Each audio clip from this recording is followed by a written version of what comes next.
오늘 시간에는 안목을 높여 최고를 추구하자라는 제목으로 함께 말씀을 나누려고 합니다. 오늘 말씀에 보니까 모든 것이 기한이 있고 때가 있다라고 하는 말씀으로 시작하시면서 그 1절에서부터 8절까지에 이르기를 인간의 생과 사, 희노애락, 전쟁과 평화, 그리고 우리가 안을 때, 우리가 아니면 던져버릴 때, 찢을 때, 꿰맬 때, 이러한 모든 것들이 다 기한과 때가 정해져 있다라고 그렇게 말씀하십니다. 그리고 이렇게 기한과 때가 정해져 있는 그 모든 것은 다름 아닌 하나님의 섭니다. 바로 이 솔로몬이 경험하고 깨달은 그러한 사실들입니다. 하나님께서는 하나님의 정한 때에, 하나님의 정한 기한 동안에 모든 것을 하나님께서 역사하시고 운영하십니다. 이것을 신학적인 용어로 하나님의 경륜이라고 그렇게 일컫기도 합니다. 즉 모든 것이 하나님의 계획과 섭리 안에 놓여져서 그 모든 것이 이루어져 가고 있다라는 사실을 말하고 있는 거죠. 따라서 우리 인생 역시 정한 기간이 있고 정한 때가 되면 우리는 나그네 같은 이 세상의 모든 인생을 다 마치고 우리에게 약속하신 그 하나님 나라를 가게 되는 거죠. 그래서 오늘 성경에서는 하나님께서 주신 영원을 사모하는 마음을 따라서 하나님께서 약속하신, 우리에게 주시겠다라고 약속하신 그 하나님 나라에 우리가 영원한 삶을 살기 위해 그곳으로 가게 되는 순간을 이야기하고 있습니다. 우리가 이 땅에 살아가는 것이 바로 정한 기간이고 정한 때입니다. 때문에 우리가 이 세상 사는 저와 여러분들이 사모해야 될 것은 다름 아니라 바로 우리가 영원히 살아가야 할 그 하나님 나라를 사모해야 되고, 또 그 마음이 우리 가운데 충만해야 되는 줄 믿습니다. 바로 그러한 마음들이 하루하루를 살아가는 여러분의 마음에 늘 충만하여서 이 땅의 것을 바라보거나 이 땅의 것을 추구하지 아니하고 정말 영원한 그 나라를 사모하는 마음으로 날마다 승리하는, 그래서 하나님의 기쁨이 되시는 여러분이 될 수 있기를 간절히 소망합니다. 하지만 이렇게 정한 기한 동안 정한 때를 살고 있는 우리에게 과연 어떤 삶이 최고의 삶일까? 최선의 삶일까? 우리가 어떤 삶을 살아야 정말 하나님이 기뻐하시는 삶을 살 수 있을까? 과연 우리가 살아가는 인생이 지금까지 살아왔던 인생을 볼 때 과연 우리 인생에서 하나님이 무엇을 가장 기뻐하셨을까? 과연 우리에게 정한 때 주어진 그 시간 속에서 정말 내가 하나님을 기뻐하는 그 무엇이 있었을까? 내가 그때를 알고 정말 하나님 앞에 감사해야 될 때 감사하고, 또 하나님 앞에 회개해야 될 때 회개를 하며, 또 하나님이 말씀하시는 그 말씀에 순종하는 그 삶을 살아왔는가를 깊이 생각할 수 있는 그러한 삶이 되어야 되는 줄 믿습니다. 솔로몬 역시 그가 살아가는 인생 속에서 그가 이 정한, 하나님이 자신에게 정해주신 그 기한 동안 그때를 살아가면서 과연 자신이 하나님 앞에 무엇을 깨닫고 어떤 삶을 살았는가를 오늘 본문에서는 세 가지로 간략하게 요약하고 있는 것을 볼 수가 있습니다. 첫 번째는 뭐냐면 사는 동안 기뻐하며 선을 행하는 것이 그야말로 최고의 삶이다라는 것입니다. 그가 살아온 많은 것들이 있겠죠. 그가 누리고 그가 추구하고 그가 이루고자 하시는 많은 삶을 그는 분명히 누리며 경험하며 살아왔습니다. 그러한 것 중에 최고의 것이 다름 아니라 기뻐하며 선을 행하는 것이었다라고 그렇게 고백하고 있는 것을 볼 수가 있습니다. 우리 삶에 역시 이런 삶이 되어야 되는 줄 믿습니다. 내가 기쁜 것이 아니라 바로 이 세상의 모든 기한과 때를 허락하신 그 하나님이 기뻐하고 그 하나님 앞에서 선을 행하는 삶이야말로 최고의 삶이라는 것을 오늘 솔로몬은 우리에게 이야기하고 있는 것이죠. 두 번째로 솔로몬이 깨달아 알게 된 것은 뭐냐면 사람마다 먹고 마시는 것과 수고함으로 낙을 누리는 것이 바로 하나님의 선물임을 깨달았다라고 그렇게 고백하고 있는 것을 볼 수가 있습니다. 이러한 모든 것, 우리가 이 세상에 살아가면서 부유하게, 그리고 우리가 무엇을 하든 간에 그것에 대한 어떤 대가를 정당하게 받을 수 있다는 이 모든 것은 바로 우리가 일반 은총이라고 이야기할 수 있습니다. 하나님이 우리에게 베풀어 주신 모든 것이죠. 가끔 TV에 보면 정말 아주 작은 임금이지만 열심히 최선을 다해서 노력하며 밤잠 자지 않고 일해서 번 그러한 대가조차 받지 못하고 푼돈에 지나지 않지만 그것조차 받지 못하는 사람들의 그 애타는 그 마음을 우리는 가끔씩 볼 때가 있습니다. 반면 우리는 열심히 일한 것에 대한 대가를 받는 것이 마땅함에도 불구하고 우리는 그것이 하나님의 은혜인 줄을 생각하지 못하고 살아갈 때가 더 많죠. 근데 이 모든 것이 우리가 수고할 수 있고 수고함으로 말미암아 그 모든 것을 얻어서 우리가 어떤 것을 채워갈 수 있다라는 그 사실이 바로 하나님의 은혜라는 사실을 우리 솔로몬은 깨달아 알게 되었다라는 겁니다. 여러분의 인생 속에서도 이 모든 것이 우리가 살아가는 이 인생 속에 정말 우리가 한 모든 것에 합당한 대가를 얻을 수 있는 것조차도 하나님의 은혜임을 깨달아 알 수 있는, 그리고 고백할 수 있는 하나님의 선물임을 고백하는 저와 여러분이 될 수 있기를 소망합니다. 솔로몬이 깨달았던 세 번째는 뭐냐면, 하나님의 이런 행하심은 모든 인생이 하나님 앞에서 하나님을 경외하게 하심을 깨달았다라고 그렇게 이야기를 하고 있습니다.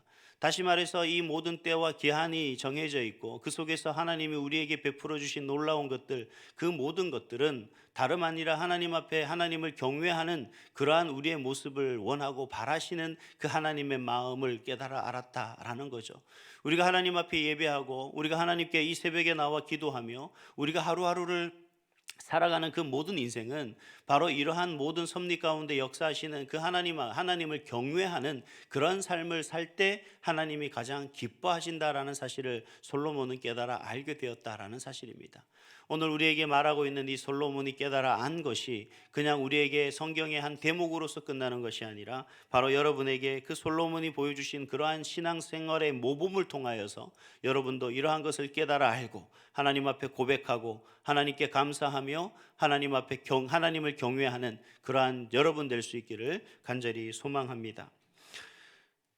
그러나 이러한 모든 것을 깨달아 안다는 것이 우리 삶의 교훈으로 추구하지만, 그러한 우리에게 주어진 삶이 그는 만약에 우연이라고 생각하고 그냥 적당한 그런 마음 속에 살아가는 우리 인생이라면, 사실 이러한 것을 쉽게 발견하거나 이러한 것을 우리에게 이야기한다고 하지만 정말 솔로몬이 그냥 그러한 전도서에 기록하고 있는 한낱 우리와 상관없는 이야기다라고 그렇게 치부할 수도 있을 겁니다.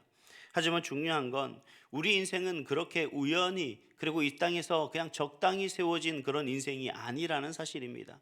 저와 여러분의 인생은 그저 어떤 때는 다른 사람과 비교하면 여러모로 부족하고, 또 여러모로 내가 이렇게 있을 수가 있나, 이렇게 이 자리에 있을 필요가 있나 라고 하는 어떤 자괴감에 빠질 수도 있지만, 하나님의 편에서 볼 때 여러분 한 분 한 분 모두가 정말 하나님의 존귀한 자녀이고 하나님의 뜻 가운데 태초부터 계획하여 부르신 그런 하나님의 자녀라는 사실을 우리가 기억해야 됩니다.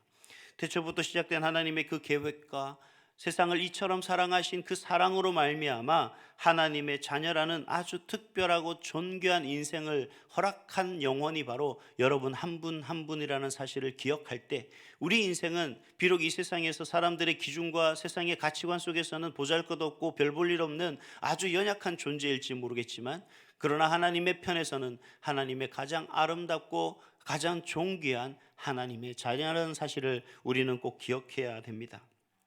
왜냐하면 우리가 이러한 사실을 인식하고 기억해야만 우리가 하나님 앞에서 이 땅에 살아가는 우리의 삶이 정말 하나님의 기쁨이 될 수 있는 것이고, 그러한 내 모습이 하나님을 경외할 때 하나님이 기뻐 받으실 수 있는 겁니다. 세상 사람들이 나를 나약하고 부족하고 연약한 존재라고 치부하지만, 나를 존귀하게 여기고 나를 기뻐 여기는 그 하나님 앞에 내가 정말 그러한 존귀한 자녀로, 하나님이 기뻐하는 그 자녀로 하나님 앞에 영광을 돌리는 그때, 그 기간이 그 누구보다도 하나님을 기쁘시게 하는 그러한 순간이라는 거죠. 이 땅을 살아가면서 세상의 가치관 속에 부족한 것이 많지만, 그러나 아주 작은 것에서 하나님 앞에 감사하고 하나님이 주신 것임을 고백하며 하나님께 영광 돌리는 그 순간순간을 하나님은 기뻐하신다는 겁니다. 왜? 그 순간이 바로 저와 여러분이 가장 존귀한 순간이 되기 때문에 그렇다는 겁니다. 그래서 우리가 이 순간, 귀한 순간을 어떻게 살아가야 할까? 어떻게 사는 것이 가치 있고 존귀 있게 깊이 있게 사는 것일까?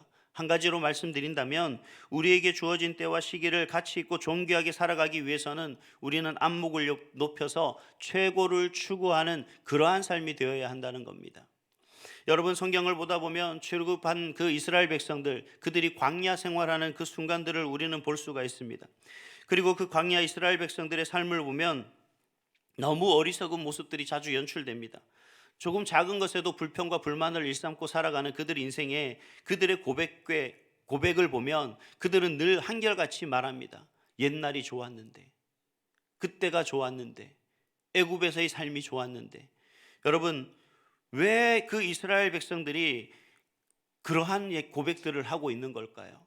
왜 이스라엘 백성들이 가장 어리석다라고 말하는 이유가 뭘까요? 다름 아니라 바로 이스라엘 백성들의 그 뼛속까지 스며든 그 노예의 신분에서 바라보는 그 안목에서 벗어나지 못하였기 때문에 그들은 하나님의 놀라운 섭리와 역사 가운데서 메추라기를 주고 만나를 주시는 그 하나님의 놀라운 역사를 바라보지 못하는 안목을 지녔던 겁니다.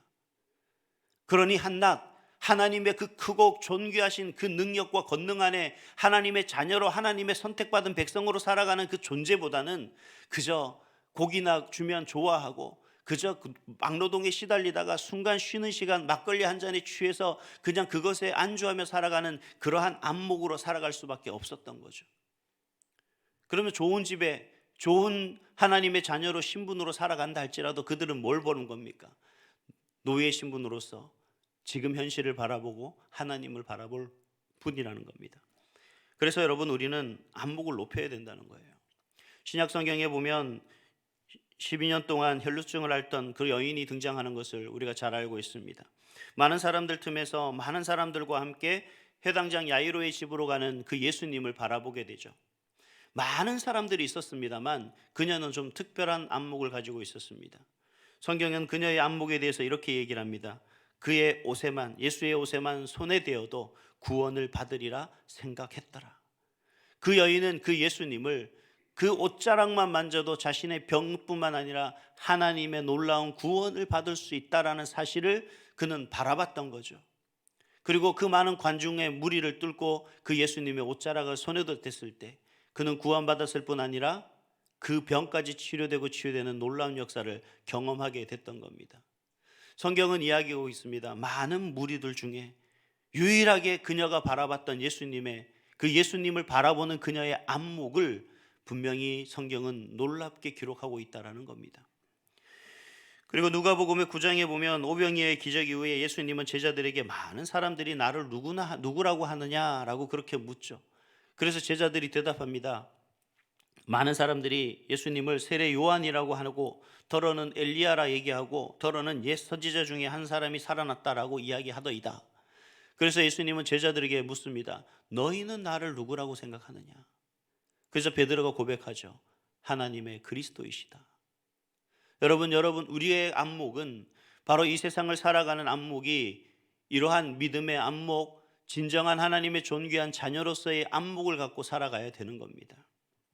여러분 오늘 물론 이제 잠에서 깬 지 얼마 되지 않았지만 여러분 오늘 한 날 어떤 삶을 살지, 무엇을 위해 살지, 어떻게 뭘 행할지에 대해서 여러분 생각해 본 적이 있으십니까? 아니면 우리가 어제 한 날을 여러분 다시 잠깐 생각해 보시면서 여러분 어제 무엇을 위해 사셨습니까? 여러분 한 날의 삶의 목적이 무엇입니까? 여러분 그것이 바로 우리의 안목입니다. 내가 추구했던 하루, 내가 무엇을 위해 그렇게 힘차게 달려갔는지 치열하게 살아왔던 그 하루를 바라보는 안목, 생각했던 그것이 바로 우리의 안목의 정도입니다. 여러분 이제 우리 안목을 좀 높일 필요가 있습니다. 여러분 우리는 하나님의 존귀한 자녀예요. 하나님이 특별히 나를 세우시고 특별히 자녀 삼으시고 우리를 통하여 하나님의 놀라운 일을 계획하시고 그 일에 하나님은 참여하시도록 우리를 이끄시고 인도하시는데 우리는 여전히 세상의 그러한 삶으로서의 안목을 가지고 그저 세상 것만 바라보고 세상 것만 추구하는 그러한 낮은 안목으로 살아가는 인생이 아니라 이제는 좀 더 높은 것을 바라보고 더 큰 것을 바라보며 좀 더 귀하고 위대한 일을 바라보며 그 일에 참여할 수 있는 안목을 소유해야 됩니다. 언젠가 저희 아버님하고 길을 걸어가고 있는데 저희 아버님이 그런 얘기를 합니다. 저도 모르게 의식하며 고개를 이렇게 숙이고 걷는 거 버릇이 있는가 봅니다. 그러면서 저보고 옆에서 너는 뭘 그렇게 밑을 보냐, 아래를 보냐, 땅을 보고 걷냐. 그래서 저도 모르게 그렇게 보는데요. 그래서 그러면 안 된다. 사람이 멀리 좀 내다보고 멀리 쳐다볼 수 있는 그 모습을 봐야지. 한 치 앞만 보고 어떻게 걷느냐. 그리고 고개를 들고 가슴을 펴고 멀리 좀 바라보면서 그렇게 살아야지. 그렇게 나아가야 한다. 그런 얘기를 하시는 것을 제가 어렸을 때 들었던 기억이 있습니다. 여러분 이제는 세상 사람들이 어떤 모습으로 어떤 목표로 무엇을 추구하고 살아가고 내가 그것과 견주어서 조금도 부족함 없이 살아가려고 애쓰고 수고하는 그 마음 뭐 누구에게나 있습니다만 여러분 그것보다 더 높이 더 큰 가치를 여러분 바라볼 수 있는 안목을 기르시길 바랍니다. 여러분 구멍가게의 여러분 주인이 아니라 한 기업을 경영하는 그러한 사업가로서의 안목을 기르시는 것이 바로 우리가 이 땅에 그냥 볼품없는 하나님의 자녀가 아닌 이 세상 만물을 통치하고 주관하시는 그 하나님의 자녀로서 그 자녀답게 이 세상 전체를 바라볼 수 있는 그 안목이 바로 저와 여러분의 안목이 되어야 되는 줄 믿습니다. 오늘 한 날 그 안목을 키워서 최선을 추구하고 최고를 추구하여 하나님의 기쁨이 되고 또 하나님의 영광과 나라를 온전히 이루어가는 일에 귀하고 아름답게 쓰임받는 그러한 저와 여러분이 될 수 있기를 간절히 소망합니다. 기도하겠습니다. 거룩하신 아버지 하나님,